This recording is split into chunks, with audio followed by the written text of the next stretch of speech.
All right, welcome back, everybody. We are back for another episode of the House Podcast in the new studio for the first episode, episode 25. We have Allon Avgi coming at you with everything real estate related. Super excited for today's guest. Honestly, I saw him actually at JB's office. Talked to him for 5 minutes and knew I had to have him on as a guest. Dove into his Instagram and everything that he was doing, and I was actually blown away for how much he has accomplished in the real estate game at such a young age, which is super inspiring for somebody like myself who can see that in their future. He pretty much is on the quest for $1 billion worth of real estate, which I think is awesome. Host of the Talk Shop podcast, author of a book, and just buying every single thing real estate related you could possibly put your fingers on. So again, welcome to the show. Thanks for coming on. I really appreciate it. Wow, you just blew that out of the water, man. We were just talking before this. I didn't expect such a grand entrance. It was awesome. You never know what to expect, what's going to come out first, Yeah, thanks, man. I appreciate that. But thanks for coming on. I know you're super busy. So, I want to honestly dive right in because I've been itching since you've been here to kind of dive right in. So, give us the first, elevator pitch of, quick background of who you are, and then we'll get started. I'm Allon Avgi. I started in real estate about 5 years ago now, almost 5 years ago. I started with taking hard money loans and buying multifamily properties here in Long Island, New York. And ever since, I've scaled up to ground developments, new developments, multifamily, mixed-use commercial properties, and going out of state, Brooklyn, just continuing to grow the empire, and that I'm excited to grow every day. And you're 27? 25. 25. So this kid is 25 years old, everybody. So when people tell you can't do it, you can literally find the money. Everyone says the money is the hardest part when you're that young. The money you probably would say is the easiest part, and getting the deals is the hardest part. Yeah. Right? So 25 years old, and you have how much in real estate owned right now? North of 30 million. So, there's no reason why somebody that wants to do it can't do it if you really want to do it. Yeah. Period. So, when you first started, you were buying more residential properties? Yeah, only residential. Only residential. So, to me, everybody in real estate, I always feel they get into real estate for two things. They either want to do it because they say it's a better lifestyle and you can make your own schedule and they don't realize they're going to work 100 hours a week, or they want to use that money to be able to buy passive income and put that money to use so they could give it to their kids, right? So when we were speaking before, I asked you, do you like to buy houses with equity, or do you like to buy and just leverage your money and, as long as your cash on cash is good, you're like, I do it all. So do you have a preference, or, when you're looking for properties, when you analyze the property, what makes it a property that's fit for you? So I look for two things. It's really how high is my cash on cash, right? Is it going to be north of 12%, 14%, whatever? So before you keep going, for the people that are listening that don't know really, what cash on cash return is and how you calculate that in a basic, quick formula, explain that to them real quick. So cash on cash is basically your return on investment based on the amount of cash you have in the deal, hence cash on cash. So let's assume I do $1 million deal, and just for argument's sake, I put in $500,000, leverage the rest with a bank. A bank finances the other $500,000, and the property brings me in $50,000 a year net income after expenses, including debt. So after I pay back the mortgage, the taxes, the insurance, the maintenance, the repairs, then that's 10% cash on cash. I'm getting 10% of the amount I invested out of my own pocket in the deal every year on my investment. And that only grows over time, assuming there's no any hazards or anything bad comes up. Yeah, so what is, in your opinion, if you're not able to do that BRRRR model that everybody always talks about, and you're looking to, just put your money in a bank account, basically, instead of a bank account, you're putting it into a house and, 10% return, 12% return, what do you feel is the go-to number? It can't really be less than that to really make it worth it. You see, I'm working on what you just described right now in a model sense, so I could replicate it over and over and over again. But right now, I'm seeing over 18% on my typical deals, cash on cash.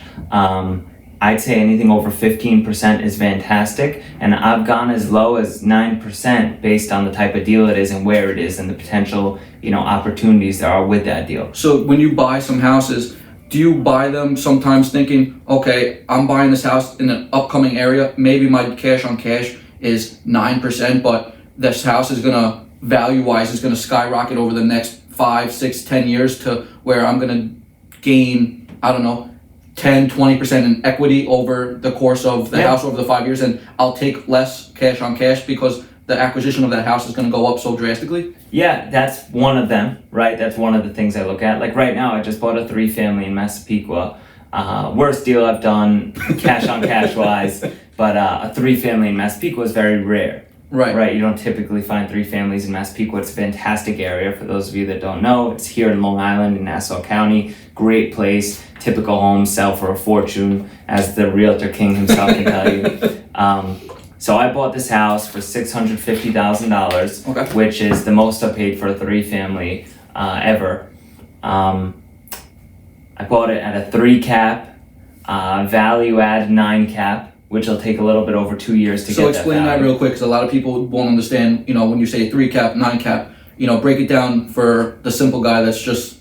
Assuming they know what a cap is? Assuming they don't know what a cap is. So a cap rate is basically the net income divided by the purchase price and the renovations and whatever. There's a purchase, an as-bought cap rate. So it's like I'm buying this for $1 million and it's going to make me $100,000 a year. That's a 10 cap, right? And then I'm buying this for $1 million. I'm putting into it another $1 million in renovations, repairs, closing costs, and it's going to make me $100,000 a year. That's a 5 cap. Let's assume, right? And now I add that value, that extra $1 million a year. I bought it for $1 million. I put in another $1 million, and now the cap rate. Let's just say I get the rent from $100,000 to $200,000 a year. Now it's a 10 cap again, right? I mean, that was a bad example because usually you want to put in $500,000 and raise the rent by $100,000, so you're going to get $200,000 net income on a $1.5 million deal. So that's a value add. So this deal I bought for $650. I'm putting into it, say, another $100. Right. I'm taking the rents from whatever they are, let's say $4,000 a month to $10,000 a month over the course of 2 years after the renovations, and it's going to be a value add 9 cap. It'll take me 2 years. In the meantime, my cash on cash is going to be anywhere from 7 to 9% over those next 2 years, and that's it. I mean, actually, I'm going to be negative because I'm investing, but assuming I was just basing it off the rent roll and the net, I'm going to have a 9% cash on cash, which is low. Right. So even with the 9% being low, and you investing the money, and technically saying you're probably going to be negative for the first 2 years with the investment, the upside is still so big that it was still worth buying as the investment for you. Yeah, well, let's say you know the market better than anybody. If you have a 3-family house, 1 to 4 family, you could sell that residential. Right. So if the first floor is vacant and the top 2 floors are getting in $6,000 a month, $6,000 a month covers your taxes, your insurance, all your utilities. Absolutely, everything. You're going to have a buyer come in there for at least 1.2. Right. So my built-in equity is going to be at least $500,000 bucks. And they could live for free. Exactly. So I'm not looking to sell it. I'm not even looking to refi and pull all that money out because I don't want to be over leveraged with that one. With anyone in that fact. I want the cash flow to be heavy. I want to feel good every month. I don't want to be in any situations in the future that I don't want to be in. But that's just a good deal. Yeah. I'm leaving money in the deal. It's okay. I'll get it back over the course of a few years. Maybe I'll refinance in 5 to 10 years, pull out the money that I initially put in. But by then I'll already be free flowing, and it's just a good deal. Right. So if you can make 10%, at least, obviously you said 15% is like your go-to number, but you're okay with leaving the equity in the house. Like you don't need to, I invested $100,000 in rehab. I don't need to, refinance to pull that 100 back out. Yeah, I just did a deal right now, and a commercial deal. And commercial deals are underwritten totally different from residential deals. And the income is so high. The bank offered me like $800,000 more than what I'm into it for. And I was like, all right, here's, where I don't want the greed to overcome, like analyzing everything properly in the market and where things are going to go and potential mistakes that could happen. and vacancies. Like, I don't want that DSCR of 1.1. That's the debt service coverage ratio of 1.1. I want to be above that. I want to be, cash heavy every month. Right. I want money to come in because I'm in a different place in life right now. 5 years ago, when the day I started looking into this and getting started, I didn't have any money. Right. So if you told me I'll get you $800,000 on a property, I'd say, yeah, I need it. Yeah, you want that cash. But right now I have so many partners that want to invest in deals all the time, and and in exchange I give up some equity. Right. The money's not an issue. That's okay to me. Right. I'd rather not be over leveraged. I'd rather be safe. Nobody knows what's coming over the next few years. Yeah, you never know. At least I don't, but maybe much smarter economists do. But for you have enough money coming in, cash flow wise, where the equity in there, you're okay with tying up that money, and as long as you have your money coming in, monthly, like the numbers work, you're fine. Yeah, I'm happy getting at what I'm in for, and maybe another 150, 200,000. Like, that's huge to me. I'm good with that. Anyway, we bought the whole deal all cash. Right. It's north of $1 million. So to get that back in whatever time frame, let's say a year, it's a home run. Yeah, 100%. But now I'm still going to be cash flow positive. The deal's still going to bring in $100,000 a year net after all expenses. Like, it's a win-win. Yeah, you can't go wrong. So, speaking of when you first started, obviously you were in a different situation than you were, now. For the average investor that wants to get their feet wet, right? They're starting, they want to buy, a single family home. They want to start getting a couple rental properties. What's your take on the best route to go? So I'm going to answer that a little bit differently this time, because I get asked this on every podcast I go to. Every time somebody is on Instagram, I get this DM to me. I feel like that's the number one question people want to know. Yeah. And how do I get my feet wet? How do I get my first 2-3 deals? Yeah, it's a great question because everybody asks it. So I guess nobody's figured it out. No one's figuring it out. And you know what? The thing with me is everybody hears it a different way. Everybody's listening online. They have all these, Ryan Pinedas and all these people that are posting all these different things that you should be doing, how you should do it, burn model, buy it with equity, cash flow this, that. Everybody gets so confused. They're like, what should I even be doing? What's the right way? So to answer that, there is no right way. There is no perfect way to do it. Stop being a little bitch. Just do it. The numbers are the numbers. There's no hidden secrets. There's nothing behind the walls. A deal is a deal. The numbers are the numbers. Your cash on cash return is what it will be. And worst case scenario, you have a rental property or property you're going to flip that's worth something. You're not going to lose everything you ever dreamed and hoped and imagined. You're not going to die. Just do it. It's that simple. Yeah, I feel a lot of people are scared to do it. They're investing a lot of money. Even if they're taking hard money and you're paying 10% on it, big deal. Just factor it into your numbers. As long as the numbers work, and you're holding costs for those 6 months that if you're rehabbing it, or if you just needed to purchase the property and then you're going to refinance it and put it into an LLC or whatever, just do it. But I feel a lot of people, especially for myself, I talk a lot with Charles. Shout out Charles, handsome home buyer. Give him a shout out. But I talk to him a lot, and he's very big on, he likes to buy the rundown shitbox houses, shitty areas, with the bell ports, all these things where, Section 8, he could do all the CDC programs and stuff like that. And, he'll go in there, buy these houses for 50, 75, 100,000, 150,000, rehab them, brand new everything, and then he'll rent them, through a Section 8 or a CDC and have that guaranteed rent roll. Yes, it is maybe a little bit less than market value, but first of the month, you never have to worry it's directly into your pocket. So he's very big on stuff like that. And then, I have some other friends. He's a total shark, by the way. He's an animal. Animal's not even the word. I don't know him like that. We don't really know each other or have you guys should talk, much. Because animal's not even the word. The guy is an absolute machine. Yeah, and he seems like a great guy. Super down to earth, super humble. The guy makes plenty of money, and the guy will wear $20 Gap jeans and a $5 t-shirt. Super, super humble, which is what makes him really such a good person, because he's so successful, but when he gets out of the car, he could have a conversation like a normal person like you and me and not think I'm above you. Yeah, it's so important. He's super humble, but you guys I think you guys should definitely talk. You guys would have a lot of stuff in common, but he's very big on that style, that model. He won't. I don't think, at least, I don't think he buys many things that are pretty much move-in ready or turnkey. And I always like to hear people's concept on buying houses that are turnkey, compared to buying a shit box and building equity and then renting it. I buy mostly rundown properties. Actually, I think me and him have competed on a few properties before. I'm sure. And but I have nothing against ready, properties that all you have to do is bump some rents. I like to look at every deal, as its own. Does it make sense? Does it fit my criteria? I want to do it. So basically, because I have a buddy right now, so he's always looking to invest. He wants to get into a rental property bad, right? So I'm always like one-sided on it because I'm like, I want to wait for the right property. I don't want to tie up money. Like, I don't want to put 20% down, tie it up, and not be able to pull that money back out for quite some time. Because I want to be able to use, in the beginning, I want to use that money to go to the next project or the next project and try to get 2 or 3 or 4 rather than put 20% down, then have to recoup that money to buy the next one, So I'm very like one-sided towards doing like the shit box, fix it up so you have that equity that you can pull out your investment back once you rent it and refi it.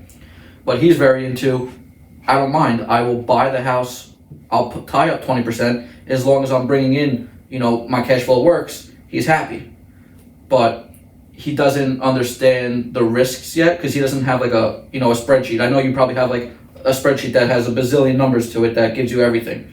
So he's trying to analyze it where it's like, okay, I bring in $1,000 a month, but you're not taking into account all the things that you have to take out of that $1,000 before what physically goes into your pocket at the end of the month. Mm-hmm. And I feel like a lot of people miss out on, you're going to have vacancy rate. No one thinks, okay, what's going to happen when it's vacant for 3 months?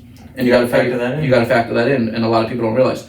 If you're only making $300 a month and you're not factoring in any repairs, you have one boiler that breaks and it's $10,000 to fix.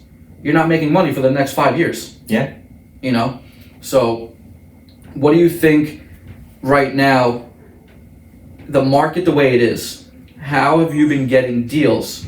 Because I feel I work with Stacy from Olex Properties, who actually just teamed up with Charles. She does a ridiculous amount of wholesale. Really? So she, they have a whole call center. They're building out like a call center and everything, which is awesome. So her and Charles are building out a call center? Yeah. That's awesome. Yeah, so really cool. But a lot of sellers that they're getting in contact with that, are in bad situations that really should just, in a normal market, would sell just, give me a cash number and let's move forward. But because they hear everything on TV, the market's so crazy, the housing market, there's a million house, there's no inventory, everybody's paying $1 bazillion, they don't want to give the house for nothing. They want to put it on the market they say, I want $400,000 from a house. Meanwhile, a year ago, they probably would have got $250,000. Yeah. So are you seeing a lot of issues getting off-market deals that are run down because they think they should go to market? Not really, because I have a team that looks for deals all day long. So if something like that pops up, it's just another one that, it's just another number to us. I mean, we're underwriting hundreds of deals a day. Really? So every day, I get hundreds of deals across my desk. It's like it's an endless supply. So what is your main point? But that has happened to me a few times. But it's like, it's nothing different from when I started. That happened also when I started. Right. So what is your main point of bringing in deals? Like, how everybody says you got to be doing multiple things all the time to bring in a bunch of deals so you could pick the ones that you want. What do you do that bring in all these deals? Like, what's your top 2 or 3 things that you're doing, cold calling or to bring in deals or bring in things across the desk to at least analyze to see if it's a deal? Most of my deals are relationship based with brokers. Okay. They're like, before they list it or anything, they're sending it out to me. Probably like a lot of the other investors in Long Island that make these relationships with all these brokers. Absolutely. So every day they send me tons of deals. Okay. And then I have a team of 7 sharks in my office that look for deals all day long, and they get paid, very nicely on all of them. Anything that they bring to the table. This is like looking MLS stuff, or like could be on Craigslist, could be like everywhere you can imagine. They go out door knocking. They meet people in events. They do cold calling. They meet people that need specific properties, and then we find things, whether it's on MLS or not, and I buy them, renovate to their liking, and they move in. Everything you can imagine, but I basically multiplied myself by 7, having these guys looped into my life. Of course, it started with 1. Of course. Then it went to 2, 3, 4. Another one brought a friend. Everybody costs money, so it's expensive to hold it together, but it feeds the business. Yeah. Because they bring in so many deals, these guys. Right, it's worth it. It's as long as they're bringing in deals, they're worth every penny. Yeah, my time is no longer like looking for the deals. It's mostly like them sending to me. My inbox just gets flooded all day long. Hey, deal, what do you think? Do they put it in the calculator and everything for you and just send you the spreadsheet, be like, hey, got a deal? Or do you go in and do the spreadsheet yourself every time? It's a mix. The analyzing the deals, underwriting them myself takes a lot of time, and I happen to do those on the big deals because I don't think they're there yet to underwrite those really big deals. But the smaller deals, they do send me them, spreadsheet ready. I'm also doing some flips here and there. That's something new. I don't really like flips. No? It's not for me. Okay. You're more of a buy and hold. Yeah, I like buying and holding. Transactional isn't like my favorite thing to do. Maybe one day I'll get into it, and I'm actually doing out-of-state stuff now, which... Good thing you brought it up. I wanted to bring it up. New York is so fucking expensive. Yeah. Like, expensive's not even the word anymore. Like, it's the taxes that they want to put in now. So, like, the taxes now, the assessments that they want to make. Like, my buddy just is rebuilding a house that he was going to live in, and the taxes came back for new construction, $34,000 a month. Wow. Like people don't even pay that in Mutton Town. Yeah, it's almost insulting. It's like, I live in Wanto, I make $100,000 a year. Like, I just redid my house, big deal. Yeah. Like, you want like $34,000, I should be paying like 15. I paid $24,000 on a house in Hempstead. Yeah, like, how does that make any sense? Yeah. Not even like West Hempstead. Hempstead, heart of Hempstead. Yeah. I don't understand it, but I feel a lot more people now are going out of state. Yeah. Because it's cheaper, life is cheaper. What is your take on out of state? I know I was watching you the other day, actually. What was I watching you on?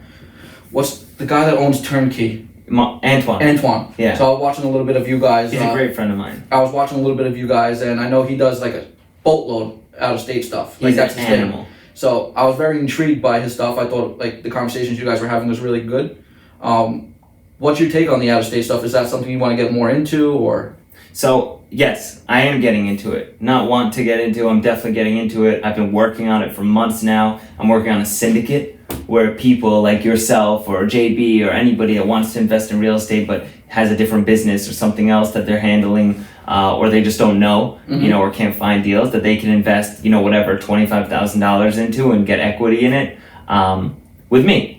And I'd love to open that door for more people to hop in and share it with their friends and just build that network of investors with out-of-state, safe rental properties, quick return on your investment, quick return of capital, not like the Grant Cardone stuff, he's longer term, 10 years, 15 years, 20 years. This is short term. That's what it takes for him, like his investors to get make their money back? Yep. My stuff that I'm trying to accomplish is like 1 to 2 years, and you still have equity and cash flowing properties. Open that different. Great. Yeah, it's like a different door that I'd be opening for some people. Is that even possible to do in New York? Yeah, you gotta find the right deals. It's New York, but just like anywhere, you've gotta find the right deals. You gotta find the deals. And you have to have the teams in place. So out of state, I'm working with strategic partners. Okay. Like Antoine. So Antoine and I are starting this together. Gotcha. We're starting this together. We're handling everything together. We've been putting the legal docs together for months now. We've been meeting up in different states. I went to Detroit. We met up in Memphis. He went to Detroit. We hop on calls regularly to discuss. He seems like he knows his shit. Like he's like another like animal. He is. He's a total animal, ground up, started by himself. Just like me. That's why we got along great. We're the same age. Both our girlfriends are super short. They got along great. So it was like literally the perfect setup. And we're both in a point in our lives where we're like, we need to scale something even bigger. He's got his model, Untitled Turnkey, and it's growing fast. And God bless him and his family. They're such good people, man. He seemed like he really loves what he's doing. He does like the right thing.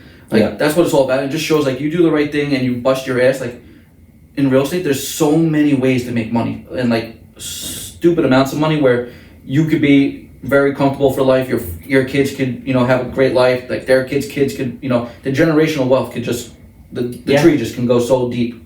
Yeah, well, you're passing them a baton that's pretty hard to mess up, although many of them still mess it up. Yeah. It's much harder to mess up than just giving them, a trust fund with millions of dollars in it. Yeah. And actually, I wanted to go back to something we were talking about earlier. You were talking about yourself investing in a deal and you want to hold off because you wanted to kick you into the next deal, right? And I want to disagree with you because there's nothing wrong with disagreeing. No, nothing wrong. I love to disagree. Sometimes I need to.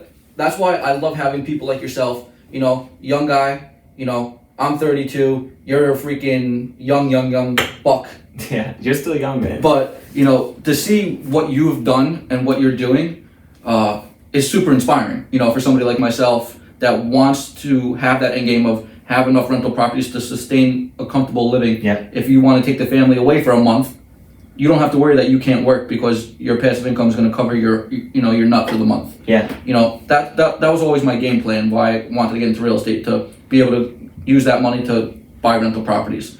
So I always like to hear the difference of someone else that has done it and been successful, rather than everybody that I talk to on a normal basis, because you get to hear it from somebody else. Yeah, you're 100% right. I agree with everything you just said. Now let me disagree with what you said before. Yeah. You said you want that one deal to take you on to the next deal, right? So that's a flip. You're not looking for passive income if that's what you want to do. So I meant it in okay, so if I have to invest 20% to buy an investment property, so if I put that 20% down, so say I'm buying a $500K house and I've got to put down 100K. I put down that 100K.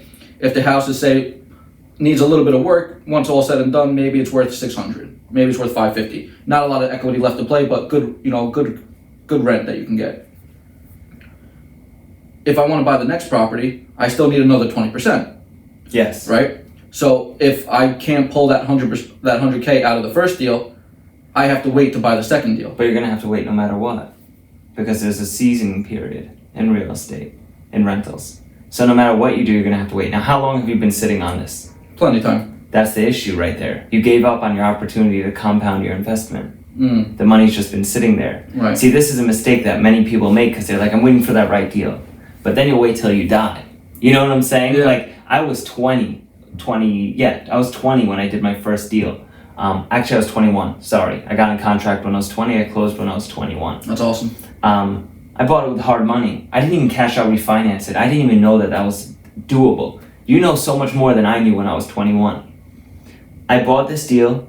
I focused on my business, which was e-commerce back then. Your business is selling real estate. You're not in the business of renting real estate. Right. Maybe in a few years you will be. Right now you're in the business of selling real estate and you're damn good at it. Thank you. So you keep focusing on selling real estate, growing your original business, taking that money and pumping it into your investments, right? Which is your dream to have rental properties cover you for life. You let that investment compound because that works for you. That's your girl right there. You know, like that's your baby. Right. That baby has to grow up and work hard and, provide for itself. You want that baby to thrive. Yeah. So you have to invest in that baby, let it do its job, right? And pay you the dividends that you're giving it right now, that you're paying for right now. But you can't wait for that perfect deal because that perfect deal will never come by. Or when it does, you've given up on 10 years of compounding. Right, you could have made how many deals before that deal. Exactly. So when that deal came up, you were probably ready to go for that deal anyway. And now seasoning. So my first deal, I didn't even refinance till about 2 weeks ago. Really? It's been 4 years. 4.5 years. I just refinanced it 2 weeks ago. That's crazy. I bought that deal with hard money, all the money I had in my bank. I took all the money I was making from e-commerce. I lived off of breadcrumbs back then. I paid for college, I paid for my car. It was really tough. Swiping credit cards. I pushed all my money into that hard money deal. Paid back the lender because I wanted him to lend to me again. Right. And now I had a debt-free house yielding me like $8,000 a month. That's awesome. In gross, not net. Right. Let's say it netted $5,000. I don't know. It is, yeah. But it netted me $5,000. Right. Now I did my next deal. All my money from e-commerce, digital media. I did digital media for a bit. Took all that money and that first rental property. I just pushed it back in to the second one. Paid that house off. Didn't even refinance that one. Yeah. So I was sitting on by the end of it all, after I raised money and started doing deals, as of 2-3 months ago, I had 5 houses with no debt Yeah, that's on awesome. them. at 25 years old, you know, and you're talking about millions of dollars. I just pulled that out. Right. Now I'm like, I'm on a different trajectory. Right, now you want to put that, you're going to use that, you know, throw that gas on the fire. Oh, it is. It's already like, it comes in, it goes out. Yes. Money comes into my account, I freak out. Well, that's what you know, you're not the first person that tells me that. They're like, if you have money sitting in the bank, you're doing it wrong. Yeah. Like, if the money's sitting in the bank, it's not doing you any good. Yeah. Like, you got to put it to work. And I have so many partners now that are so great. I love my investors. They're awesome.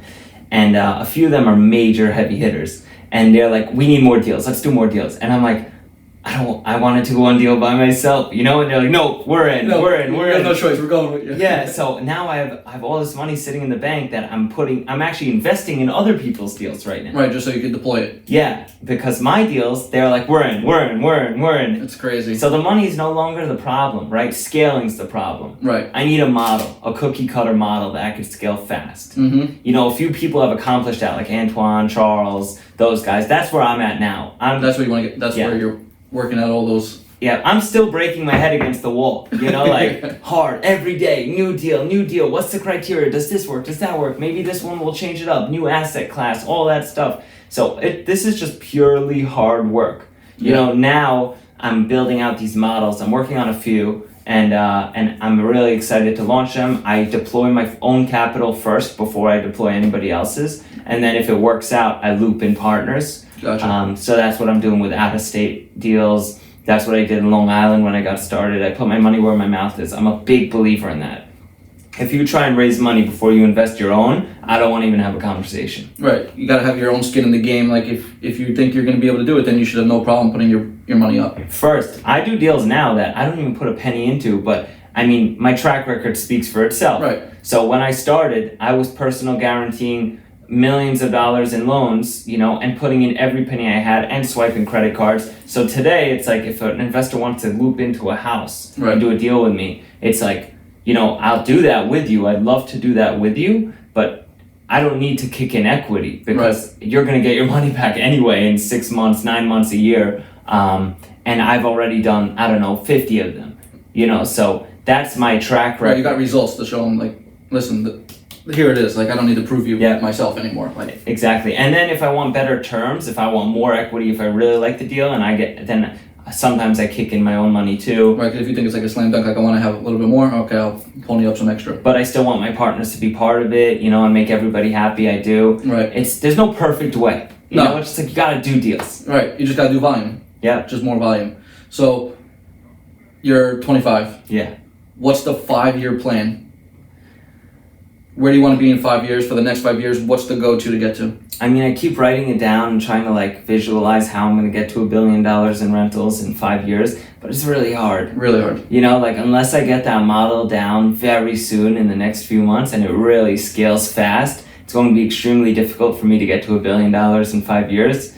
But that's what I'm shooting for. I'd like to have $1 billion worth of real estate in 5 years from now.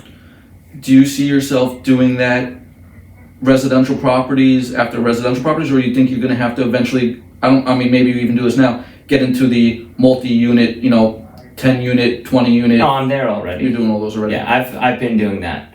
I'm already well over a year and a half into commercial, mixed-use, larger scale multifamily. Do you feel that is a better route to go than the residential properties, or do you think? I mean, when you deal with big money, you make bigger money. You know, it's not rocket science. Like, as much as anybody wants to counter that, you know, if you're going to say I'm going to be a billionaire from buying houses, then you got to buy a damn lot of houses. Yeah. So you got to buy a lot of houses, and that's big money, you know. And then there's hedge funds or PE firms that are buying $1 billion deal and raising the value on that by, let's say, 20%. They have a $200 million net. That's big money. Right. You know, they just hyper-focused it on one property rather than 5,000. But everybody does something different. It's just a matter of what you're comfortable with and happy with. I'm getting comfortable with bigger deals. I like bigger deals, and every mom and pop is in small houses now. Right. It's hyper competitive. It's intense. I feel like everybody's just watching everything on YouTube, everything on social media, and they're like,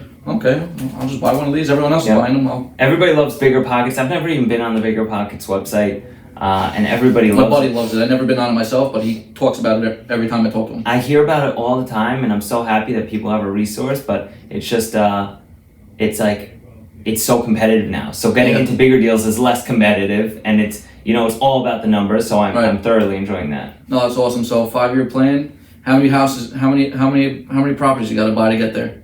A lot. A lot more. Yeah. Depends on the size. Depends on the size. So if anybody has the deal that they want to reach out to you about, they have an investment that maybe they don't want to do on their own, they want to possibly talk to you about doing it with you. What's the best way they find you? How they get a hold of you? All that good stuff.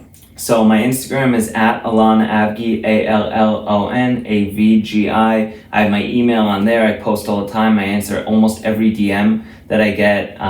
He does. That's how I got him. Yeah. So that's the best way to reach me. My email is allonavgi@gmail.com. Super simple. Yeah, I respond to everybody, and I would love to even help guide people on their deals. If you have a deal that I could work on, that would be awesome. Just keep growing and connecting. No, that's awesome. And everybody that, if you're looking just to get some value and you don't want to reach out because you're nervous, whatever, check out his YouTube page. I was on there 2 days ago just watching some of your videos. Very, good information. Thanks. Definitely could, for the average person that wants to learn but is scared to ask questions, it's a great place, I feel, to start. At least you do give out some good content for them to get their feet wet. So again, check it. What's your YouTube? What's your Allon Avgi, just type in my name. All right, short and simple. Allon Yeah. Avgi, all across the board. Yeah, that's it.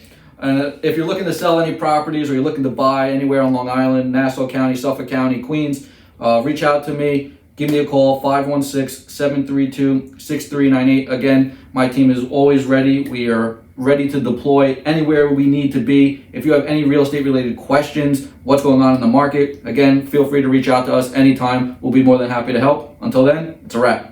Josh, thanks for having me, man. Thanks. Appreciate it.